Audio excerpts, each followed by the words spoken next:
गौरांगी श्री राधे वृंदावनेश्वरी वृषभानुसुते देवी प्रणमामि हरिप्रिये। वाञ्छाकल्पतरुभ्यश्च कृपा सिन्धुभ्य एव च पतितानां पावनेभ्यो वैष्णवेभ्यो नमो नमः।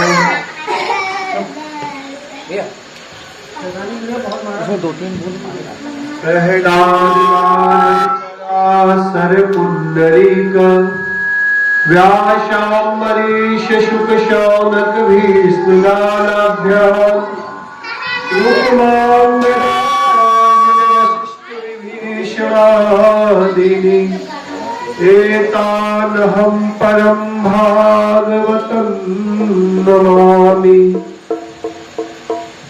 भक्त भक्ति भगवंत गुरु चतुर्नाम वपुएक इनके पद वंदन किए नासहि विघ्न अनेक।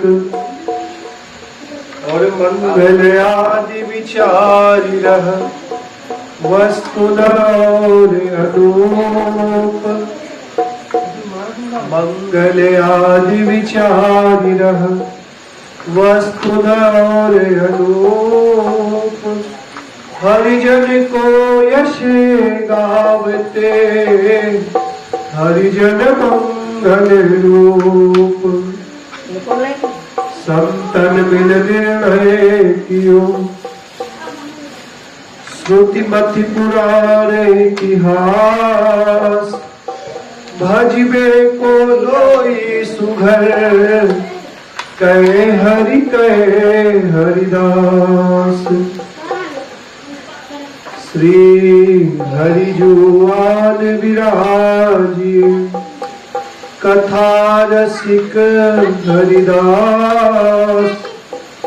तुम श्रोता भक्त मालिके तब पद रज हम दास। तुम पाछे जो और हूँ श्रोता है रसिखान।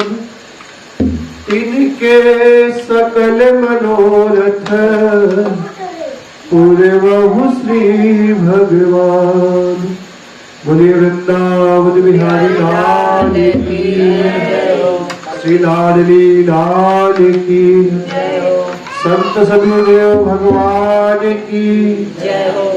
नमः पार्वती पतये हरे हरे महादेव।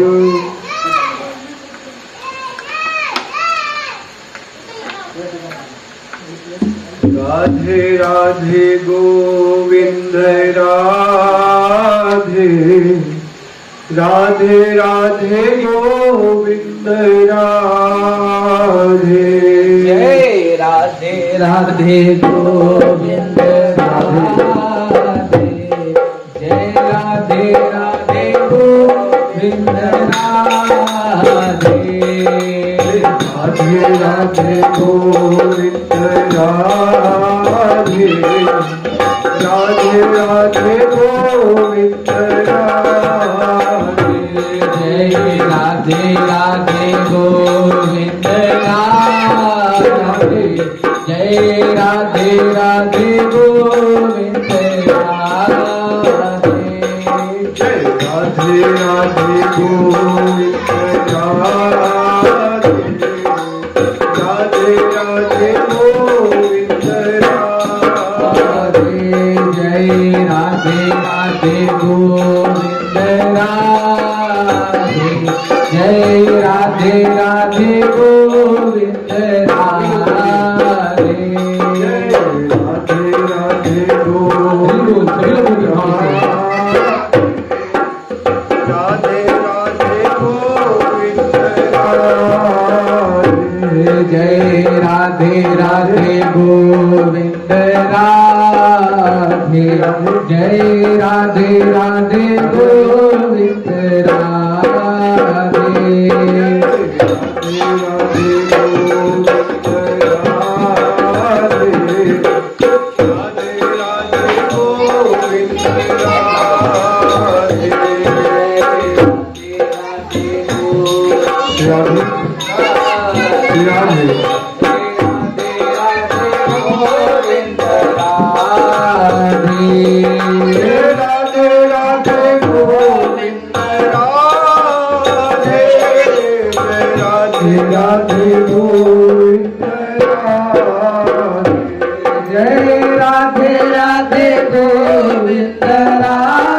राधे जय राधे राधे गोविंद राधे जय राधे राधे गोविंद राधे जय राधे राधे गोविंद राधे जय राधे राधे गोविंद राधे जय राधे राधे गोविंद राधे जय राधे राधे गोविंद राधे जय राधे राधे गोपाल राधे जय राधे राधे गोविंद राधे जय राधे राधे गोपाल राधे राधे राधे राधे गोविंद राधे जय राधे राधे गोपाल राधे जय राधे राधे गोविंद राधे जय राधे राधे गोपाल राधे भैया आप सबसे मेरा आग्रह है कि भगवान के पवित्र नाम के कीर्तन में हमारा सहयोग करें। एक बार नारद जी ने भगवान से पूछा कि हे नाथ आप कहाँ रहते हैं? तो भगवान ने उत्तर दिया नाहम वशामि वैकुंठे योगी नाम हृदय दशर यत्र गायत्री मद भक्ता तत्र तिष्ठामि नारद। भगवान कहते हैं नारद मैं वैकुंठ में नहीं रहता, ना ही मैं योगियों के हृदय में रहता हूँ। तो फिर कहाँ रहते हैं भगवान? कहते हैं यत्र गायन्ति मद भक्ता, हमारे भक्त जहाँ मेरे पावन नाम का कीर्तन करते हैं मैं वहां रहता हूँ।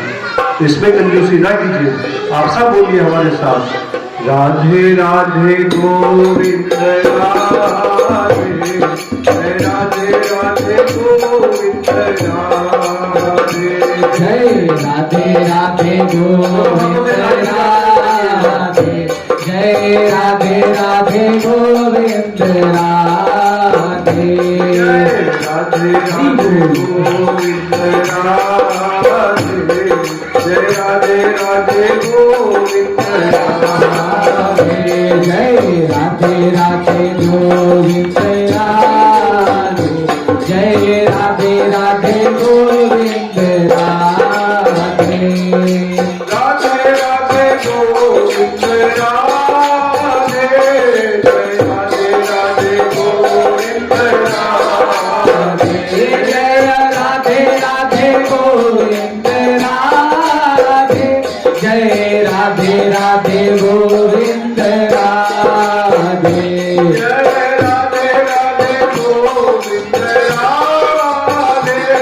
जय राधे राधे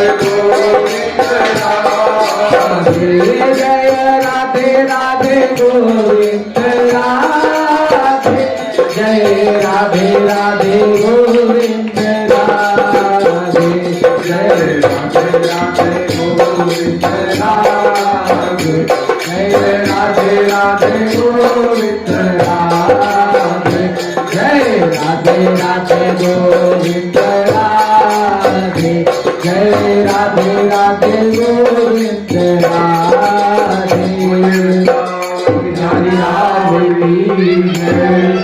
एक बार अपने दोनों हाथों को ऊपर उठाए और बोले हमारे साथ हरे कृष्णा हरे कृष्णा हरे कृष्णा हरे कृष्णा कृष्णा कृष्णा कृष्णा कृष्णा हरे हरे हरे हरे हरे राम हरे राम हरे राम हरे राम राम राम राम राम हरे हरे हरे हरे बोल वृंदावन बिहारी लाल की तुलसी राधा रानी सरकार की तुलसी सत्संग सुधा माला की तुलसी भक्तमाल ग्रंथ की तुलसी व्यास जी महाराज की जय श्री राम। अनंत करुणा वाले परम दयालु परम कृपालु भक्त वत्सल शरणागत वत्सल भगवान श्री राधा माधव की अहेतुकी कृपा से इस मानव जीवन के परम लक्ष्य सत्संग की प्राप्ति हम सभी को श्री भक्तमाल ग्रंथ के माध्यम से हो रही है। यह महादेव की पावन सन्निधि में जो आयोजन हो रहा है, यह उनकी ही इच्छा, उनकी ही कृपा से संभव हो पा रहा है। इस सत्संग सुधा माला के 13वें पुष्प के रूप में हम सभी रसिक वैष्णव भक्त श्री विल्व मंगल जी के चरित्र का श्रवण और गायन कर रहे थे। कल प्रथम दिवस की कथा में हम सभी ने विल्व मंगल जी के बारे में सुना कि एक कुलीन ब्राह्मण परिवार में जन्म लेने के बाद भी किस प्रकार कुसन में पड़कर वे वैश्यागामी हो गए और उनके जीवन में तमाम सारी भजन की जो विकृतियां हैं, भजन में जो बाधाएं हैं, वह उत्पन्न हो गई। तो हम सबने कल यह श्रवण किया कि एक क्षण का कुसंग हमारे लिए कितना नुकसानदायक हो सकता है, कितना घातक हो सकता है, इस बात को हम सबने कल श्रवण किया। कल की कथा यहां तक हुई थी कि ये अपनी मृतक पत्नी के शरीर के माध्यम से नदी पार करके उस वैश्या के पास तक पहुंचे जिसका नाम चिंतामणि था, और चिंतामणि ने भगवत इच्छा से इनको बहुत धिक्कारा। उस धिक्कारने से और अपनी सती स्त्री के भजन के प्रभाव से इनके हृदय में परिवर्तन आया। दोनों लोगों ने निर्णय किया कि अब हम सब श्री युगल सरकार, श्री राधा माधव सरकार की उपासना में अपना बचा हुआ शेष जीवन बिताएंगे। कल यहां तक की कथा हम सबने श्रवण की थी। इसके पश्चात हम लोगों ने सुना कि श्री चिंतामणि जी हरिद्वार की यात्रा पर निकल गई और श्री विल्व मंगल जी वृंदावन की ओर इन्होंने प्रस्थान किया। वृंदावन सिर्फ विल्व मंगल जी क्यों गए, तो इसमें कल हम सबने श्रवण किया कि चिंतामणि जी को यह स्मरण था कि इस शरीर से उन्होंने अनंत जगत अपराध किए हैं, वैश्यावृत्ति में रत रहा है यह शरीर। इसे पहले श्री पतित पावनी माता गंगा की सन्निधि में ले जाकर के पवित्र करेंगे, अपने मन को पवित्र करेंगे। तत्पश्चात हम सभी लोग जो है, इसके बाद हम श्री वृंदावन की यात्रा में जाएंगे। और ये जो विल्व मंगल जी थे, पूर्व जन्म के सन्यासी, इन्होंने तत्काल प्रभाव से वृंदावन जाने का प्रण किया और उस कृष्णवेणा नदी के तट पर जो इनका गांव था उसे छोड़ करके ये श्रीधाम वृंदावन की ओर प्रस्थान किए। श्री कृष्णवेणा के तट पर बसे हुए गांव से थोड़ी दूर चलने के पश्चात इनको एक बड़ा उत्तम आश्रम दिखाई पड़ा, जहां जाकर के इन्होंने वहां विराजमान श्री संत जो थे महात्मा जी, उनको प्रणाम किया और उनसे अपने जीवन के कल्याण के निमित्त कुछ बातें पूछी। तो गुरुदेव ने इन्हें गोपाल मंत्र की दीक्षा प्रदान की। गोपाल मंत्र की दीक्षा प्राप्त करके गुरुदेव से कुछ समय तक ये वही गुरुदेव की सन्निधि में बने रहे।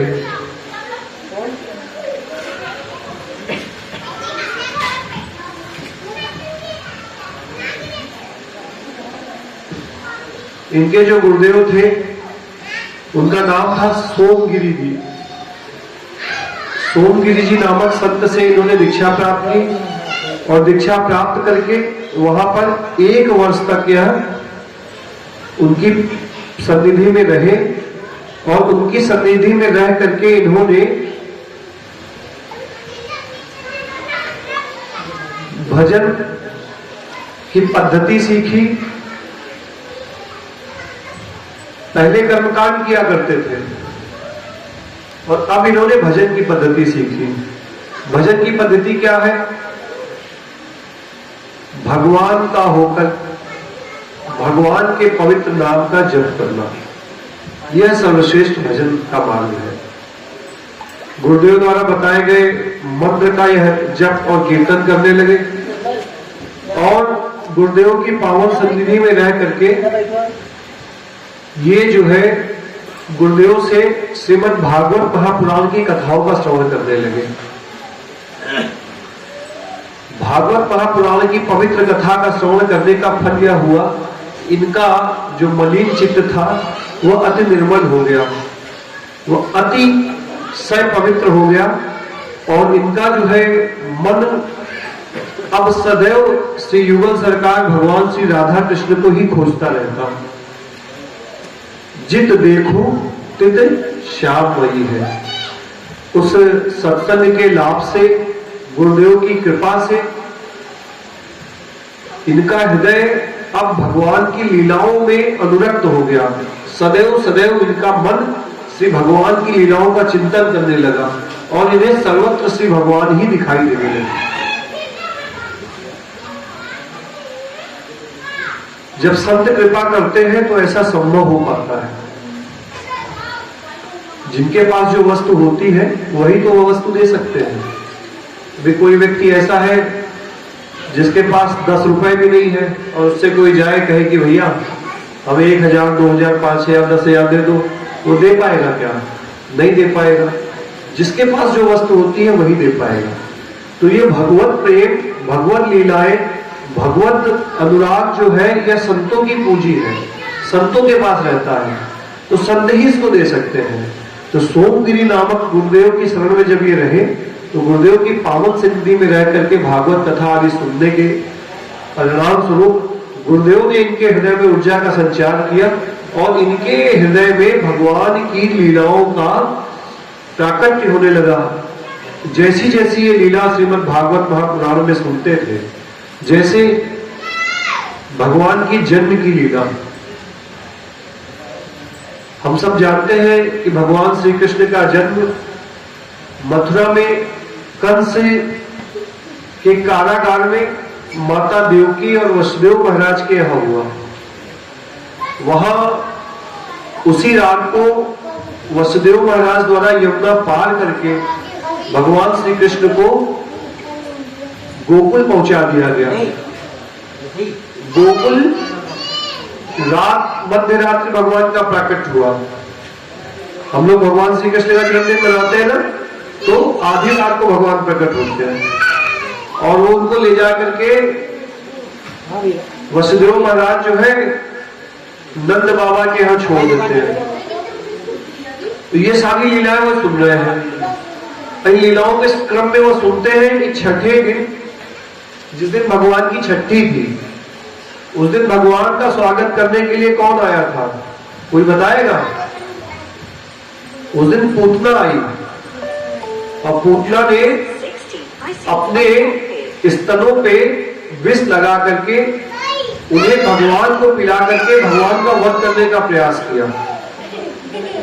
भगवान ने उसको परम गति प्रदान की और जो स्थान माता देवकी और माता यशोदा के लिए निश्चित कर रखा था वह स्थान पूतना को दे दिया।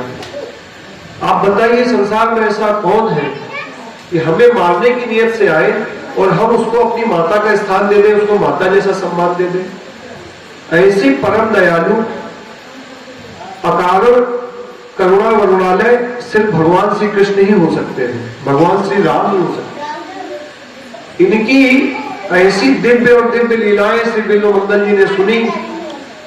पूतना उद्धार की लीला, सक्तासुर की उद्धार की लीला, इस तरीके से तमाम जो क्रमावर्त आया, तमाम सारे राक्षस आए, दैत्य आए। 2 साल का होते होते भगवान के ऊपर सैकड़ों आक्रमण हो गए। यशोदा मैया नाराज हो गई, बोली अब हम यहाँ नहीं रखेंगे, उनको लेकर के मायके चले जाएंगे। तब अगर हम लोगों में से कोई वृंदावन ब्रज की यात्रा पे गया हो तो वहां से गोकुल से फिर भगवान 2 वर्ष 3 माह की अवस्था में नंद बाबा के मित्र थे वृषभानु बाबा। वृषभानु बाबा बरसाना के जैसे सरदार होते ना, वैसे सरदार थे बरसाना के, और ये गोकुल के सरदार थे नंद बाबा। नंद जो है एक उपाधि होती है, जिसके पास 9 लाख गाय होती थी उन्हें नंद कहा जाता था, और जिनके पास 12 लाख गाय होती थी उनको वृषभानु कहा जाता था। तो वृषभानु बाबा ने इन्हें अपनी जगह दी, और नंद गांव जो आज बसा हुआ है वो वृषभानु बाबा की दी गई जमीन पे फिर नंद बाबा अपने पत्नी यशोदा और कृष्ण को बलराम को लेकर के आ गए। इस प्रकार से तमाम सारी भगवान की लीलाएं, भगवान का कालिया नाग का उद्धार करना, भगवान द्वारा गोपियों के वस्त्र का हरण करना, भगवान द्वारा गिरिराज पर्वत को धारण करना, आदि आदि तमाम प्रकार की लीलाएं श्री बिल्व मंगल जी ने सुनी, और उन लीलाओं को सुनने के बाद इनका मन बिल्कुल बेचैन हो गया। इनके हृदय में यह हुआ कि अब कितनी जल्दी हो सके हम यहाँ से निकले और उस श्री वृंदावन धाम की यात्रा करें, श्री वृंदावन धाम पहुंचे जहां भगवान नित्य निरंतर अपनी लीलाएं करते रहते। ऐसा नहीं है कि द्वापर में ही भगवान की लीलाएं हुई, आज भी भगवान नित्य प्रतिदिन अपने रसिक प्रेमी भक्तजनों के लिए अलग अलग लीलाएं करते रहते हैं। कहते हैं हरि अनंत, हरि कथा अनंता। भगवान शपथ पूर्वक कहते हैं वृंदावनम परित्यज्यम पादमेकम न गच्छति। किलोमीटर 2 किलोमीटर तो दूर की बात है, कहते मैं एक कदम भी वृंदावन छोड़ करके बाहर नहीं जाता हूं। आज भी श्री भगवान वृंदावन में वास कर रहे हैं। जो रसिक संत है, जो प्रेमी भक्त है, उनको वह लीलाओं का अनुभव होता रहता है। आप सब में से कौन कौन वृंदावन गया हुआ है? हाथ उठाइए। वृंदावन गए कोई? अच्छा, बाकी बिहारी जी के दर्शन किए होंगे। अभी 25-30 वर्ष पूर्व की घटना है। बाकी बिहारी जी का मंदिर अब तो इतनी भीड़ भाड़ होने लगी है। दास को याद है कि 10-12-15 साल पहले जब जाते थे तो इत्मीनान से हम लोग मंदिर में बैठ करके श्री बिहारी जी के दर्शन करते थे, पद गायन करते थे, और संध्या आरती में और राजभोग आरती में तो खूब आनंद के साथ उत्सव होते थे। 25-30 वर्ष पूर्व की घटना है, जब बिहारी जी का जो 2 नंबर गेट है ना, जहां से हम लोग बाहर निकलते हैं दर्शन करने के पश्चात, उसके सामने एक भक्त की दुकान थी। वो पेड़े बेचते थे, और बिहारी जी को रात में जब शयन कराया जाता है तो विशेष प्रकार का एक लड्डू बनाया जाता है, थोड़ा बड़ा होता है साइज में। अपने लोगों क्या लरुआ कहा जाता है उसको, थोड़ा बड़ा होता है, इसका भोग लगता है।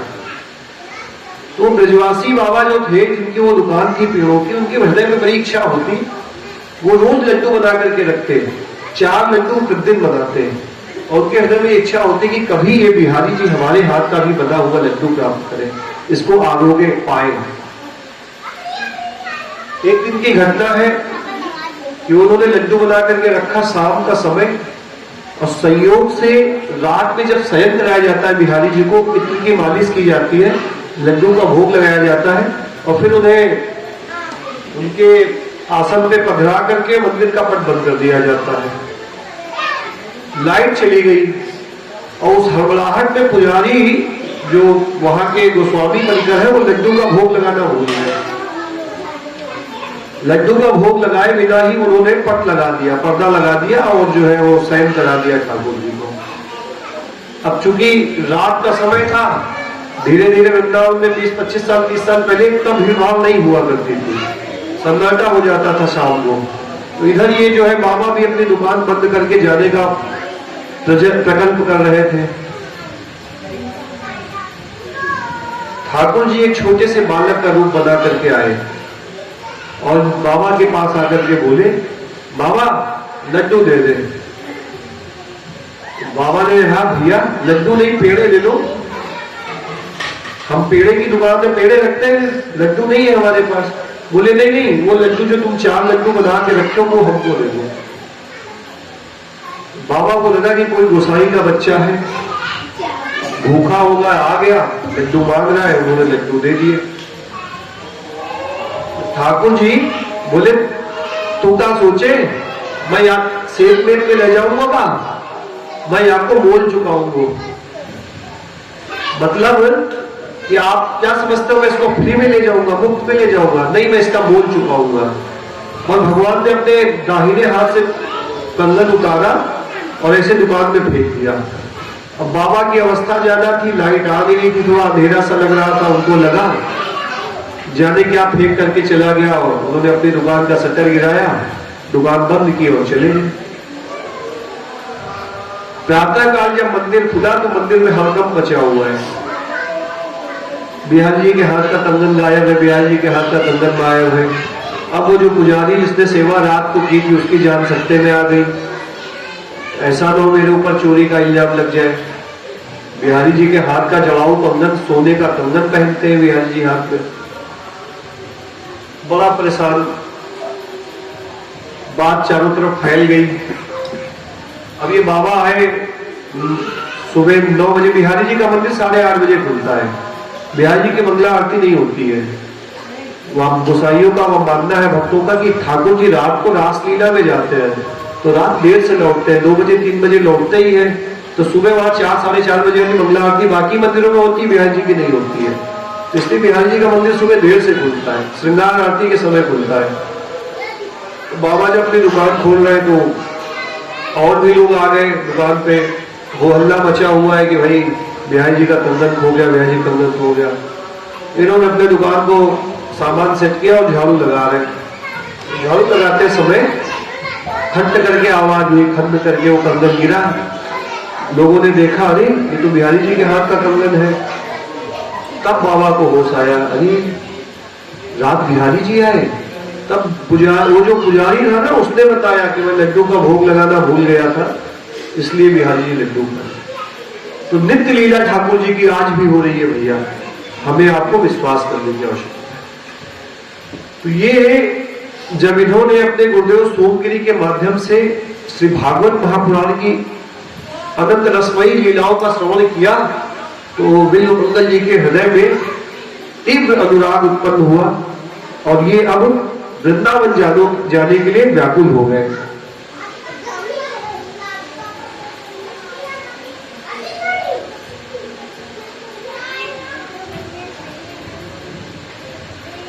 इनका मन व्याकुल हो गया वृंदावन के दर्शन के लिए। अब ये बेचैन है कि किसी भी प्रकार से हम वृंदावन पहुंच जाए। अब मर्यादा है, गुरु जी से कह नहीं सकते। गुरुदेव के हृदय में भगवान ने प्रेरणा डाली।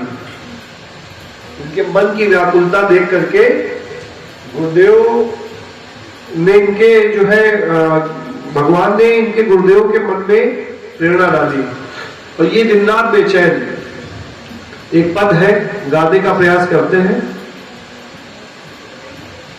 चलो मन वृंदावन की ओर, चलो वृंदावन की ओर, चलो मन वृंदावन की ओर, चलो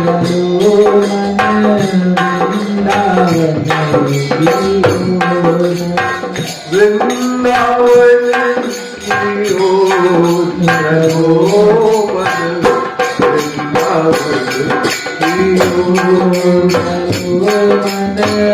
वृंदावन की ओर, वृंदावन यमुना का किनारा, वृंदावन यमुना का किनारा, वृंदावन में यमुना किनारा, वृंदावन में यमुना किनारा, नाचत नंद किशोर,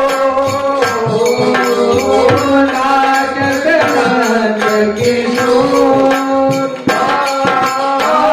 नाचत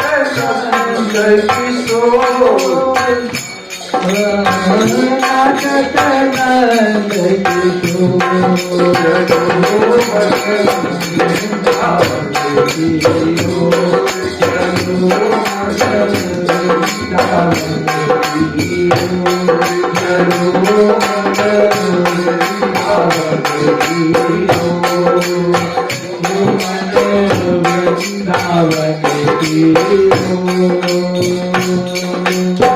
जहाँ विराजत राधा रानी, जहाँ विराजत राधा रानी, जहाँ विराजत राधा रानी, जहाँ विराजत राधा रानी, नटवर नंद किशोर, नटवर नंद किशोर, चलो मन वृंदावन की ओर, चलो मन वृंदावन की ओर, चलो मन वृंदावन की ओर। वृंदावन वृंदावन वृंदावन चलोरी है, वृंदावन वृंदावन वृंदावन चलो रे, वृंदावन वृंदावन वृंदावन चलो रे, वृंदावन वृंदावन वृंदावन चलो रे, वृंदावन की गलियों में राधे राधे कहो रे, वृंदावन की गलियों में राधे राधे कहो रे, वृंदावन वृंदावन वृंदावन चलो रे, वृंदावन वृंदावन वृंदावन चलो रे, वृंदावन की गलियों में राधे राधे कहो रे, वृंदावन की गलियों में राधे राधे कहो रे, राधे राधे राधे राधे राधे राधे राधे राधे राधे राधे राधे राधे राधे राधे, राधे राधे राधे राधे राधे राधे राधे राधे राधे राधे राधे राधे राधे राधे, राधे राधे राधे राधे राधे राधे राधे राधे राधे राधे राधे राधे राधे राधे, राधे राधे राधे राधे राधे राधे राधे राधे राधे राधे राधे राधे राधे राधे, राधे राधे राधे राधे राधे राधे राधे राधे राधे राधे राधे राधे, राधे राधे राधे राधे राधे राधे राधे, राधे राधे राधे राधे राधे राधे राधे राधे राधे राधे राधे राधे राधे राधे, राधे राधे राधे राधे राधे राधे राधे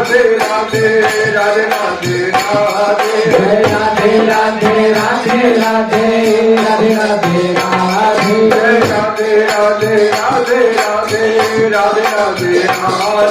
राधे राधे राधे राधे राधे राधे राधे राधे राधे राधे राधे राधे राधे, राधे राधे राधे राधे राधे राधे राधे राधे राधे राधे राधे राधे राधे, ओ मन वृंदावन की ओर, चलो मन वृंदावन की ओर, चलो वृंदावन की ओर।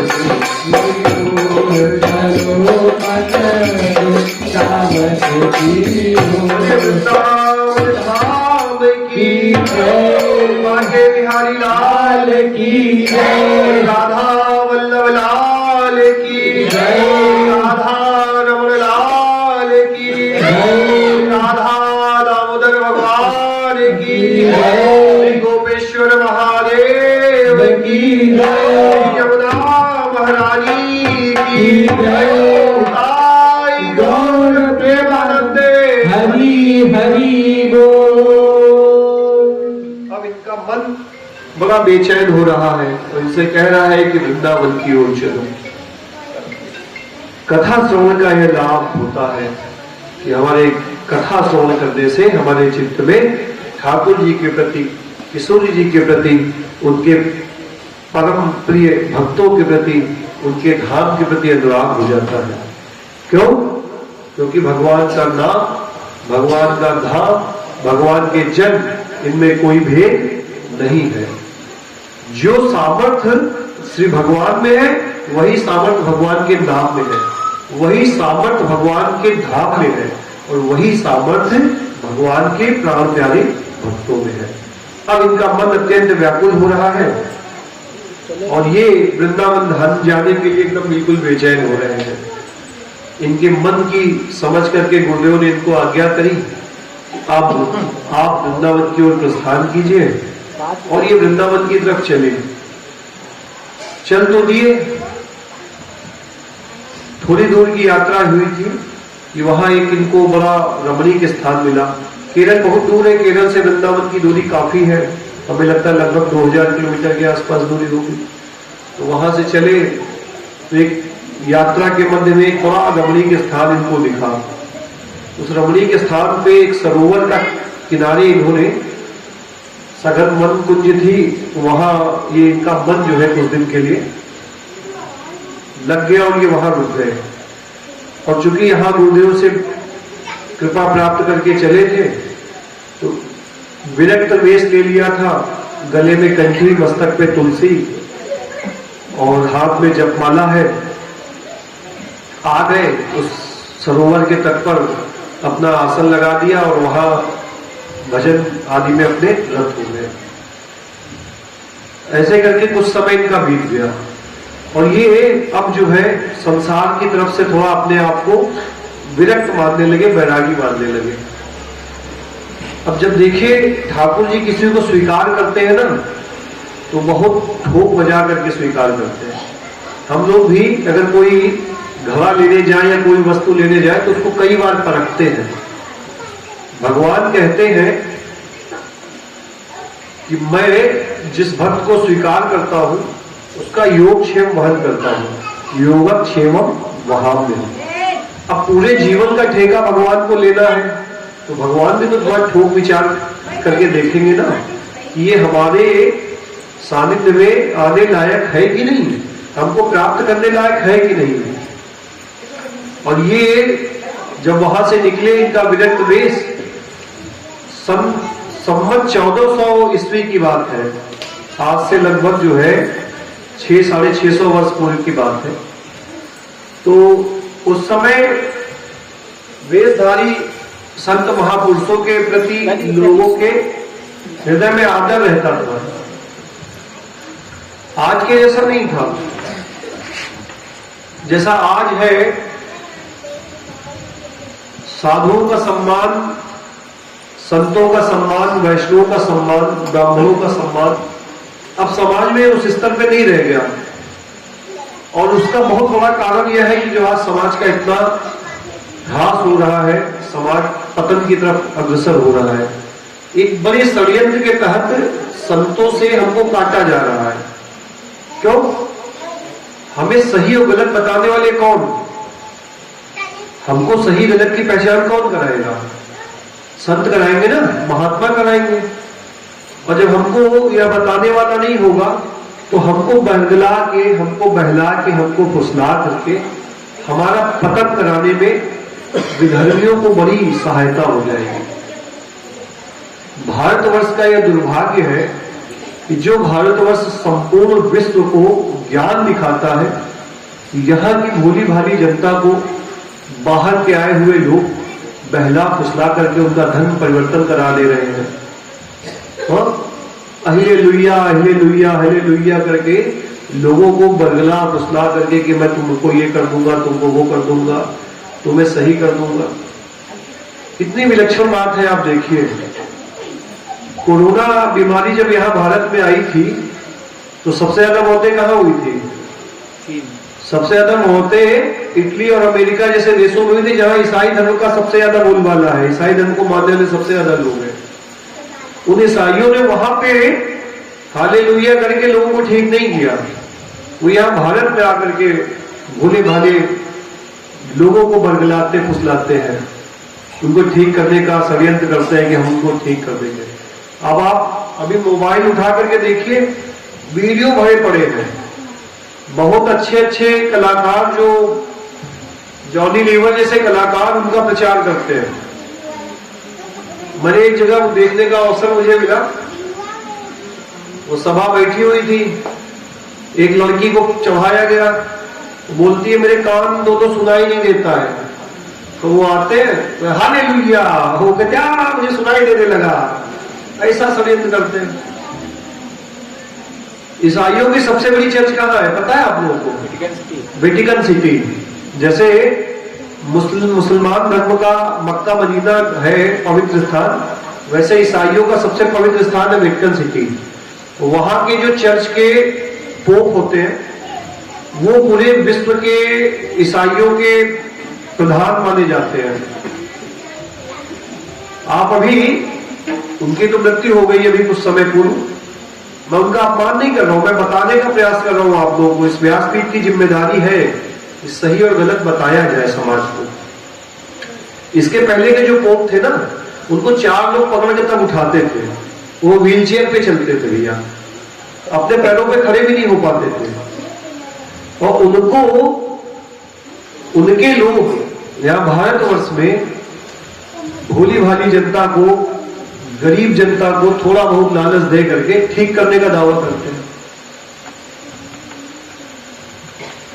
तो भैया ये ऐसा क्यों संभव हो पाता है?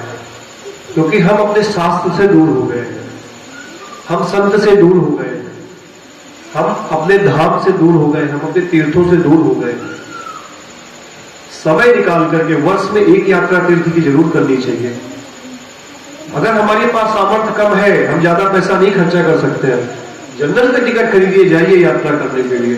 धर्मशाले आदि बने हुए वहां जाकर के रुकिए, 1 दिन 2 दिन थोड़ा कम खाइए।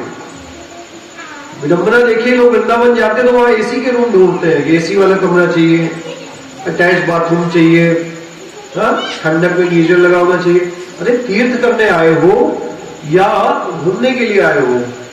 तीर्थ में तो जितना श्रम कर सको, तीर्थ कभी भी करने जाइए तो वहां नियम होना चाहिए कि हम नंगे पैर चलेंगे, जमीन पे सोएंगे, संभव हो सके तो 1 टाइम भोजन कीजिए, और संभव हो सके तो सिर्फ फल खा करके रहिए। तब करिए, तब करने से, सेवा करने से और सुमिरन करने से हृदय पवित्र होता है, और पवित्र हृदय में भगवान का वास होता है। अब इनके गले में, बिल्वमंगल जी के गले में कंठी है, तिलक लगा हुआ है, मस्तक पर इन्होंने सन्यासियों जैसा वेश लिया हुआ है, विरक्त जैसा वेश लिया हुआ है। तो समाज इनका बड़ा आदर कर रहा है, बड़ा सम्मान कर रहा है, और ये आंख झुका करके चलते हैं। क्यों क्यों चलते हैं आंख झुका करके? कल की कथा में कौन कौन थे बताओ भाई? आंख झुका के क्यों चलते हैं ये बिल्वमंगल जी? गलत काम किया, उन्होंने गलत काम किया, ये दृष्टि किसी के ऊपर किसी के ऊपर गलत दृष्टि में जा सके, या हाँ, देखने की वजह से। इतने ये ब्राह्मण थे ना, कुलीन ब्राह्मण थे, वेद पाठी थे, त्रिकाल संध्या करते थे। वैश्या जो थी उसको नृत्य करते देखा था और ये फंस गए थे, इसलिए हम अपनी सर झुका के चलते हैं, आंखें नीचे करके कि किसी को देखेंगे नहीं तो फंसेंगे नहीं। लेकिन भगवान जब परीक्षा लेते हैं ना, तो उनकी माया कैसे काम करती है? कंचन, काम और कीर्ति, ये 3 चीजें हैं, इनसे बच पाना बड़ा कठिन होता है। जिसके पास धन होगा तो धन का अहंकार हो जाएगा, और अहंकार में वे गलतियां करने लगेगा, उसका पतन हो जाएगा। कंचन, कंचन का मतलब धन संपदा आदि से लिया गया है। कंचन सोने को वैसे कहते हैं। काम कहना तो नहीं चाहिए, लेकिन आप सब भी सुनते हैं, समाज में रहते हैं। बड़े बड़े संत महापुरुष जिनके लाखों लाखों फॉलोवर हैं, लाखों लाखों भक्त हैं, लेकिन कभी सुनने में आता है कि वो किसी स्त्री के रूप लावण्य में फंस गए, या किसी स्त्री के जाल में फंस करके उनका पतन हो गया। क्या होता है भैया, जब व्यक्ति साधना करता है तो उसके अष्ट सिद्धियां और 9 निधियां सब उसके सम्मुख हो जाती है, उसका चेहरा तेजवान हो जाता है, तो आकर्षण हो जाता है उसके हृदय में, उसके प्रति लोगों का आकर्षण होता है। अब उस आकर्षण में फंस करके स्त्रियां चली जाती है और स्त्रियों के आकर्षण में फंस करके वो संत च्युत हो जाता है। इसलिए भारतीय नियम है कि व्यक्ति कोई अगर सन्यासी है तो उसे स्त्री से ऐसा व्यवहार करना है कि एकदम दूर से व्यवहार करना है। तो काम से भी बचना चाहिए और कीर्ति, इन दोनों से बच गया आदमी, कीर्ति से बचना बड़ा मुश्किल हो जाता है। अरे मेरे तो 10,000 शिष्य हैं, मेरे तो इतने आश्रम हैं, मेरे तो इतने मठ है, इतने मंदिर हैं, ये है वो है। कीर्ति में आके फंस करके उसका पतन हो जाता है। तो काम की ठोकर ये बिल्वंगल जी पहले खा चुके हैं। अब थोड़ा लोगों ने जहां से निकलते तो महाराज जी आइए, महाराज जी आइए, महाराज जी, तो कीर्ति के चक्कर में फंस गए। साधक तो सावधान रहना चाहिए, कंचन काम और कीर्ति तीनों से बचना चाहिए। व्यवहार बहुत सावधानी पूर्वक होना चाहिए। अगर कोई कथा व्यास है तो उसका व्यवहार क्या है बताइए। तो जितनी देर व्यासपीठ पे बैठा है भगवान के बारे में, भगवान के प्राणप्रिय भक्तों के बारे में, धाम के बारे में बोले और व्यासपीठ से उठे, सबको प्रणाम करे और चला जाए। समाज में जो स्त्रियां हैं उनका भी ऐसा ही व्यवहार है। स्त्रियों के लिए मर्यादा दी गई है कि अपने पति के अलावा किसी और के पैर का स्पर्श न करें। पैर छूने के लिए मनाही की गई है। कितना भी बड़ा कोई संत हो, कितना भी बड़ा कोई महापुरुष हो, दूर से हाथ जोड़ करके प्रणाम कर लेना चाहिए। उसके निकट जाने का प्रयास नहीं करना चाहिए, उसको छूने का प्रयास नहीं करना चाहिए। कहां तक है, शास्त्र में ऐसी मर्यादा दी गई है कि अगर पिता की पुत्री बड़ी हो गई है और माँ का बेटा बड़ा हो गया है तो माँ और बेटे एक कक्ष में अकेले में सब न रहे और पिता और पुत्री एक कक्ष में अकेले में न रहे। ऐसी मर्यादा है, शास्त्रीय मर्यादा है। विकार कभी भी किसी को भी परेशान कर सकते हैं। एक बार ये बिल्वंगल जी परेशान हो चुके हैं। अब ये भगवान ने सोचा कि ये अब हमारी तरफ आ रहा है, इसको ठोक बजा कर चेक कर लिया जाए। ये जिस सरोवर के तट पर बैठे हुए थे, भजन साधना करते थे, उस गांव में एक वैष्णव भक्त थे।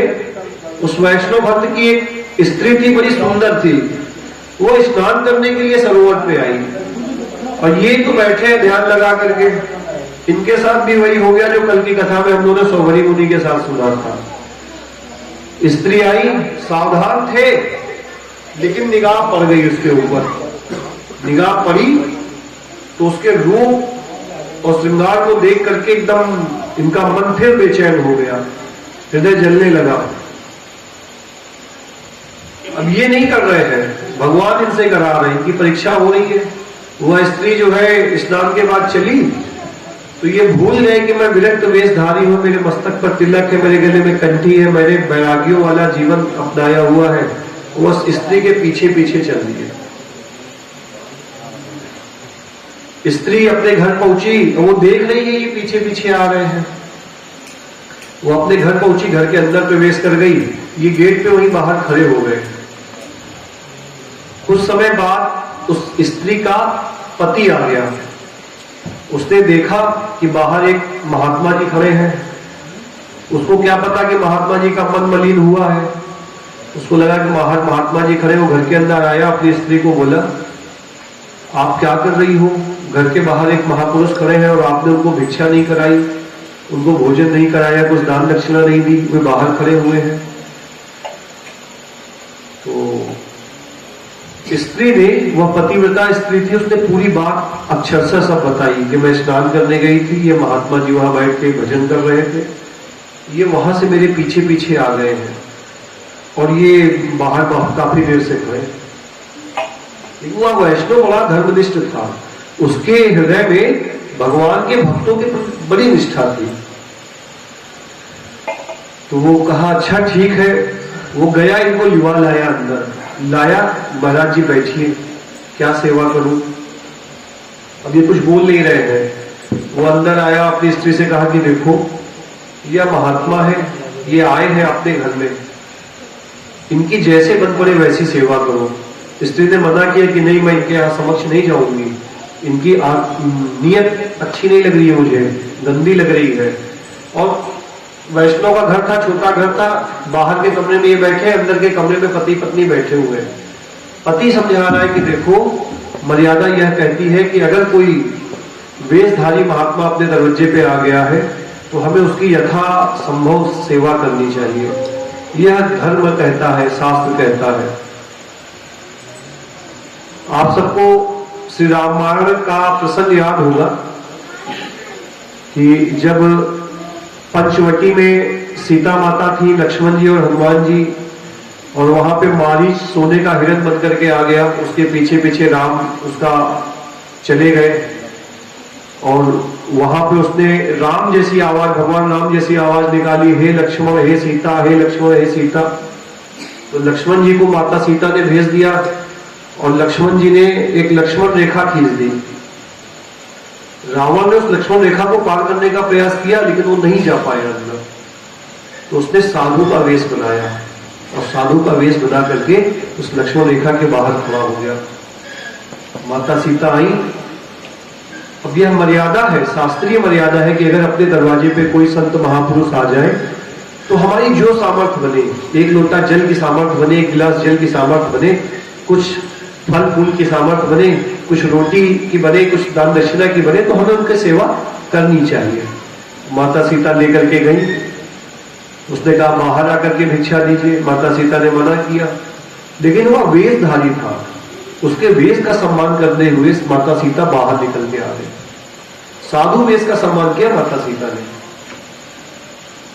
और वह उनको हरण करके ले गया। सब जानने के बावजूद भी माता सीता ने उस वेश का सम्मान रखा कि वो साधु के वेश में आया है। तो यहां वह वैष्णव अपनी पत्नी को समझा रहा है। पत्नी ने सुंदर श्रृंगार किया और ये सारी बातें बिलमंगल जी बैठ करके सुन रहे हैं। अब इनका चित्त इनको फिर धिक्कारने लगा। तुम कितने पापी हो, तुमने वेश ले लिया वैष्णव का और देखो इसके हृदय में इस वेश के प्रति कितनी निष्ठा है और तुम फिर इस रूप लावण्य में फंस गए, फिर तुम गलत मार्ग पे चल गए। भगवान परीक्षा ले रहे थे और ये परीक्षा में फेल हो गए। तो ये जो है वह स्त्री खूब सुंदर श्रृंगार करके सज करके थाल भोजन का लगा करके लेके आई। इन्होंने आंख अपनी बंद कर ली और भोजन सामग्री रखी। बोली देवी बोली कि महात्मा जी मैं क्या सेवा आपकी करूं? तो बोले देवी आप एक सेवा कर दो, मुझे 2 सुई के सुए ला दो। हम लोग घर में बोरे सिलते ना, लोहे के सुए होते हैं, बोरे वोरे सिलने के लिए बड़े बड़े सुए होते हैं, उनका 2 सुए हमको ला करके दे दो। उसने कहा सुए क्या करेंगे? बोले अगर आप मेरी सेवा करना चाहती हो तो मुझे सिर्फ वो 2 सुए चाहिए और कुछ नहीं चाहिए, मुझे 2 सुए ला करके दे दो। वह स्त्री जब वो सुए लेकर के आई, इन्होंने उसको पकड़ा और इन्होंने अपनी दोनों आंखों में उसको भोग लिया, अपनी दोनों आंखों को फोड़ लिया उन सुओं से। इनके मन में ये विचार आ रहा था कि देखो मैं एक कुलीन ब्राह्मण था और कुलीन ब्राह्मण होकर के भी एक वैश्या पे मेरी दृष्टि गई और मैं कुपथगामी हो गया, मेरा पतन हो गया। फिर अभी गुरुदेव से ये भागवत पुराण सुन करके आए थे। भागवत में अजामिल की कथा आप सबने सुनी होगी। एक अजामिल नामक जो है ब्राह्मण हुए भागवत में, भागवत के महात्म्य में उनका वर्णन आता है। अजामिल एक कुलीन ब्राह्मण थे, स्त्री पुत्र आदि से संपन्न थे, धर्मनिष्ठ ब्राह्मण थे, त्रिकाल संध्या वंदन करते थे, तीनों समय गायत्री का जप करते थे, वेद का पाठ करते थे। एक बार पूजा करा करके आ रहे थे तो उन्होंने भी किसी वैश्या को किसी पुरुष के साथ काम क्रीड़ा करते हुए देख लिया और इतना उनका मन उस पर आसक्त हो गया कि अपना घर द्वार मकान सब कुछ बेच करके उस वैश्या को दे दिया और उस वैश्या के ही साथ रहने लगे। अपनी स्त्री को, माता पिता को घर से निकाल दिया और उस वैश्या को ला करके घर में रख लिया और उस वैश्या से इनकी कई संतानें हुई। भगवान का वचन है नामे भक्ता प्रवश्यति, मेरे भक्त का पतन नहीं होता। एक बार की बात है कि कुछ साधुओं की जमात उनके गांव से होकर के निकली। साधुओं की जमात चलती थी पहले, 10, 20, 25 साधु इकट्ठे होकर के निकलते थे अयोध्या, वृंदावन, काशी की यात्रा करते हुए। तो रास्ते में किसी गांव में पड़ाव डालते और गांव वालों से भिक्षा लेकर के सीधा सामान लेकर के खुद भोग बनाते और ठाकुर जी को भोग लगाते और भोग प्रसाद पाते थे। तो वो कुछ साधु आ गए। अब थे तो ये ब्राह्मण, कुछ ब्राह्मण वाले चिन्ह इनके घर में बचे रह गए थे। घर के बाहर तुलसी लगी हुई थी, तो इनको लगा कि कोई ब्राह्मण है, वो लोग इनके यहाँ आ गए और कहा तो सीधा सामान दे दो। तो वैश्या ने, जो इनकी पत्नी बनकर के इनके घर में रह रही थी, अजामिल जी की, उसने सीधा सामान दे दिया। संत महापुरुषों ने भोग बनाया, ठाकुर जी को अर्पित किया, खाया, कथा कीर्तन हुआ। बाद में साधुओं को पता चला कि यह अजामिल नामक जो ब्राह्मण है यह वैश्यागामी हो गया है, इसका पतन हो गया है। उन संतों के हृदय में इसके प्रति दया आई कि इसके उद्धार का कुछ उपाय किया जाए। तो जब वो जाने लगे तो इससे कहे कि देखो ब्राह्मण, तुमने हमारी बड़ी अच्छी सेवा की, हमको अच्छा राशन दिया, हमने भोजन बनाया पाया। अब दक्षिणा देने का नियम है, अगर कोई अपने घर पे आता है अतिथि, वैष्णव संत महापुरुष, तो उसको दक्षिणा दी जाती है, तो हमें कुछ दक्षिणा चाहिए। तो अजामिल बोला क्या चाहिए आपको दक्षिणा? तो बोला दक्षिणा ये दे दो कि जो तुम्हारा सबसे छोटा बेटा है, उस छोटे बेटे से इसको बड़ा लगाव था, अजामिल को बड़ा मोह था। छोटा बच्चा था, 1.5 साल के आसपास की आयु थी। कहीं तुम हमारे कहने से अपने बच्चे का नाम नारायण रख दो। क्या नाम रखो? बोलिए सभी लोग, क्या नाम रखो? नारायण। कहीं तुम अपने बच्चे का नाम नारायण रखो। तो उसने कहा ठीक है, हम आपको ये दक्षिणा दे देंगे, आप आज से हमारे इस बच्चे का नाम नारायण है। अब उसका प्रेम जो है अपने बच्चे से बहुत था, तो दिन भर नारायण कहाँ है, नारायण ने खाया कि नहीं खाया, नारायण को दूध पिलाया कि नहीं पिलाया, नारायण को स्नान कराया कि नहीं कराया, नारायण सो गया क्या, दिन रात नारायण नारायण करने लगा। उसका अंत समय आया, वैश्यागामी हो गया था, ब्राह्मण से पतित हुआ था। उस वैश्या के शौक को पूरा करने के लिए चोरी और डकैती तक करने लगा था, लोगों को, राहगीरों को लूट लेता था। तो बहुत सारे पाप उसने किए थे। इसका अंत समय आया तो यमदूत आए इसको लेने के लिए। यमदूत का स्वरूप जो है बड़ा विकृत था, तो एकदम काले काले, और जो है वो उनके बाल खुले हुए और एकदम भयानक बड़े बड़े दांत, उनके हाथों में बड़ी कटीली कपाल। अब इसको जो है यमदूतों के दर्शन हो रहे हैं, और यमदूत के दर्शन हो रहे तो डर गया ये, और डर के मारे अपने बच्चे को पुकार रहा है, नारायण नारायण नारायण। जैसे ही यमदूत इसके प्राण निकालने का प्रयास करते हैं, वैसे ही भगवान के पार्षद वहां प्रकट हो जाते हैं और यमदूतों को मार मार के भगा देते हैं। कहते हैं कि जो है अब तुम इसको नहीं ले जा सकते। कहते अरे ये महापापी, इसने पूरा जीवन पाप किया है, पाप कर इसको नहीं ले जा सकते। क्यों नहीं ले जा सकते? कहेंगे भले इसने कितने पाप किए हो, लेकिन इसने नारायण बुलाया। कहते अरे आपको क्या पता पार्षदों, आप सीधे साधे भोले वाले लोग हो, ये नारायण अपने बेटे को पुकार रहा है। कहीं बेटा हो चाहे बेटी, नाम तो ये भगवान का ले रहा है, भगवान के नाम को लेने का यह फल है। अब ये यमलोक नहीं जाएगा, यह भगवान के धाम जाएगा। अजामिल सब पड़े पड़े बिस्तर पे सब देख रहा है, यमदूतों और भगवान के पार्षदों का वार्तालाप सुन रहा है। उसने यह निष्कर्ष निकाला कि मैंने अपने बेटे को पुकारा तो यह पार्षद मेरी रक्षा के लिए आ गए, अगर मैं पूरा जीवन भगवान का नाम लूंगा तो मेरा क्या परम कल्याण हो जाएगा।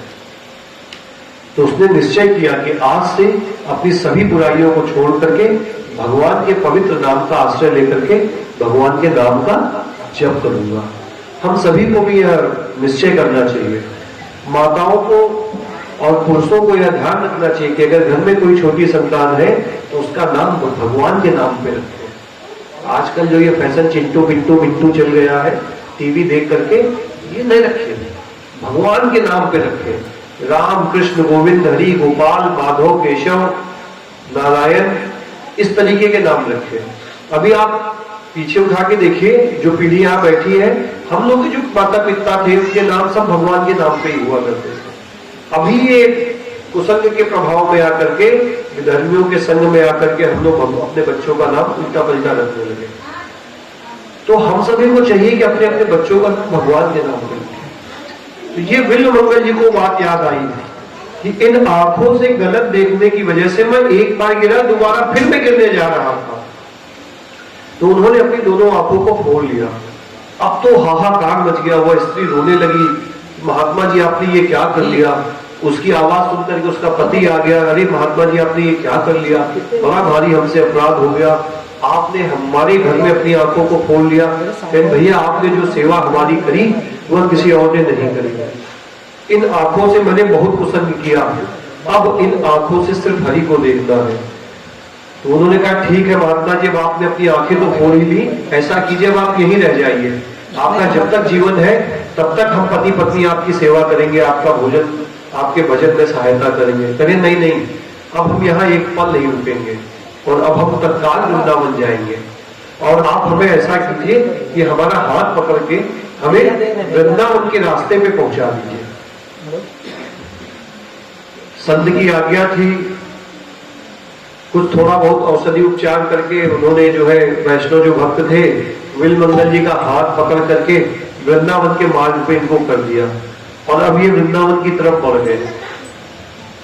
आगे कुछ चलने पे मार्ग भटक गए, रास्ता भटक करके जंगल में चले गए। तो जंगल में इनको एक पेड़ का छाया देख करके ये वहां पे रुक गए। आंखों से दिखाई नहीं पड़ रहा है, कोई रास्ता बताने वाला नहीं है। इन्होंने सोचा कि मैं यहीं बैठ जाता हूं, कोई आएगा तो वह मुझे सही रास्ता दिखा देगा या कुछ भोजन पानी की व्यवस्था हो जाएगी। भगवान अपने भक्त के अंग संग रहते हैं नित्य निरंतर। गोस्वामी तुलसीदास जी कहते हैं गिरह गांठ नहीं बांधते, जब देवे तब खाए, गोविंद तिनके पाछे फिरे, मत भूखे रह जाए। जो भगवान के आश्रय में रहता है भगवान उसकी संभाल करते हैं। एक दिन बीता, 2 दिन बीता, 3 दिन बीता, ये वही पेड़ के नीचे बैठे हुए हैं, भूख और प्यास से व्याकुल हो रहे हैं। भगवान को दया आ गई, भगवान एक ग्वालिया का रूप, गाय चराने वाले का रूप लेकर के आ गए। इनके जीवन में पहली बार भगवान का साक्षात्कार हो रहा है। भगवान आए, बोले बाबा यहां बैठ के क्या कर रहा है? भैया मैं रास्ता भटक गया, भूखो है का? हाँ थोड़ी भूख तो लगी है, चलो ये छाछ पी लो। भगवान ने इनको छाछ दी पीने के लिए और बोले मैं गाय चराता हूं, मैया ने ये कुछ भोजन दिया है, आप पा लो। बोले आप भी पाओ। तो ठाकुर जी भी बैठ गए और ये भी बैठ गए, दोनों लोग भोजन किया। इन्होंने भोजन किया तो आज बड़ा अलौकिक आनंद आया इनको, ऐसा स्वाद इन्होंने आज तक कभी प्राप्त नहीं किया था। वो कोई सामान्य भोजन तो था नहीं, श्री ठाकुर जी के दिव्य लोक का दिव्य प्रसाद था वो। उसको पा करके इनके हृदय में बड़ी शांति हुई, बड़ा सुख हुआ, उनको आनंद हुआ। उन्होंने कहा बाबा आगे क्या आज्ञा है? तो ग्वालिया बने भगवान पूछ रहे आगे क्या आज्ञा है? भैया मुझे तो वृंदावन जाना है। तो कन्हैया कहते हैं देखो वृंदावन तो ऐसे नहीं मिलता है। कैसे मिलता है? कहीं वृंदावन की स्वामिनी कौन है? राधा रानी। तो राधा रानी से प्रार्थना करो तो वृंदावन मिलेगा। और भगवान इनका हाथ पकड़ करके थोड़ी दूर चल दिए। अब जब भगवान ने इनका स्पर्श किया तो और आनंद इनके हृदय में हो रहा है। गुरुदेव से इन्होंने सुना था कि भगवान का कैसा स्वरूप, कैसा आलिंगन, कैसा उनका माधुरी, कैसा रूप लावण्य। उस स्पर्श से, उस भोजन से इनको बड़ी सुख मिला। भगवान के वचनों को सुनकर के बड़ा सुख मिल रहा है इनको। इन्होंने भगवान का हाथ कस के पकड़ लिया। भगवान सोचे ये अच्छा, अरे मैं तो इसको रास्ता दिखाने आया था और इसने तो मेरा हाथ ही पकड़ लिया।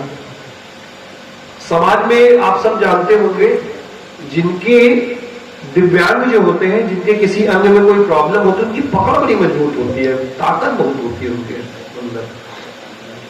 और इनकी आंखें जा चुकी थी और इन्होंने बड़ी सख्ती से पकड़ लिया। भगवान ने इनका हाथ इनसे छुड़ाने का प्रयास कर रहे हैं।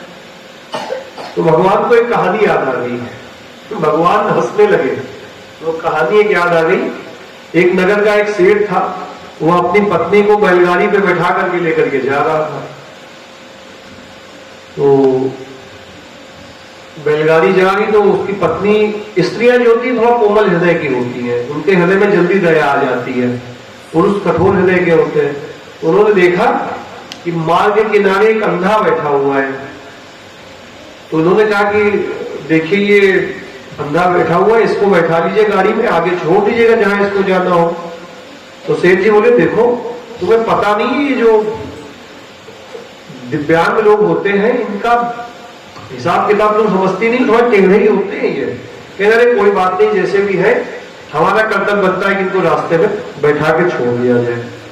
अब सेठ जी आगे बैठे हैं गाड़ी में, पीछे पत्नी बैठी है। पत्नी ने ज्यादा जिद की तो इन्होंने गाड़ी रोक करके उसको बैठा दिया गाड़ी पे। अब वो अंधा जब बैठ गया गाड़ी पे तो उसकी पत्नी से पूछ रहा आप कहाँ की रहने वाली हो, बताया।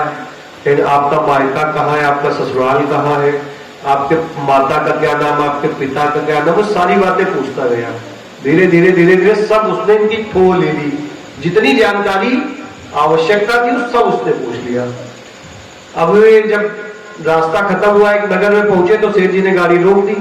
कहीं उतर जाओ महाराज जी, यहाँ ये नगर आ गया, अब यहाँ से तुमको जहां जाना हो चले जाना। कहीं क्या कह रहे हो चले जाना, कहीं ये गाड़ी मेरी, अंधा कह रहा है ये गाड़ी मेरी, ये पत्नी मेरी, तुम जाओ हम क्यों जाए। सेठ जी फंसे बड़े धन संकट में, बीवी से कहीं और बैठाओ और करो सहायता तुम्हें की, लियो अब क्या बता रहा है। बात बढ़ गई, वो मानने को तैयार नहीं। अब वो बताए कि इनका नाम ये है, इनकी मम्मी का नाम ये, इनके पापा का नाम ये, इनका गांव यहाँ का है, ये मेरी पत्नी है, ये सेठ जबरदस्ती कर रहा है मेरे साथ, ये गाड़ी मेरी है, ये सारा धन संपत्ति मेरी है। उन दोनों का विवाद सुनकर के भीड़ इकट्ठा हो गई, गांव के नगर के लोग इकट्ठा हो गए। क्या हुआ भाई, क्या हुआ क्या हुआ। कहने ये दोनों बताए, जो बातें वो अंधा बताए वही सेठ जी बताए, दोनों की बातें मैच करें। निर्णय करना मुश्किल हो रहा है कि कैसे निर्णय किया जाए, भाई किसकी पत्नी है, गाड़ी किसकी, धन संपदा किसकी है। बात नगर के राजा के पास पहुंची। राजा ने कहा सर दोनों को एक एक कमरे में बंद कर दो, एक कमरे में सेठ और सेठानी को बंद कर दो और दूसरे कमरे में उसको बंद कर दो, जो अंधा है उसको बंद कर दो। तो बंद कर दिया गया और इन्होंने अपना गुप्तचर छोड़ दिया। धीरे से सुनो इन दोनों के बीच में क्या आपस में बातें होती हैं। तो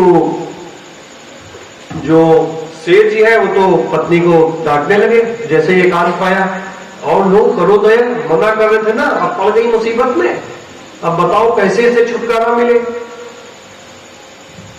गुप्तचर ने बात करके बताया कि वो पति पत्नी आपस में ऐसी बातें कर रहे हैं।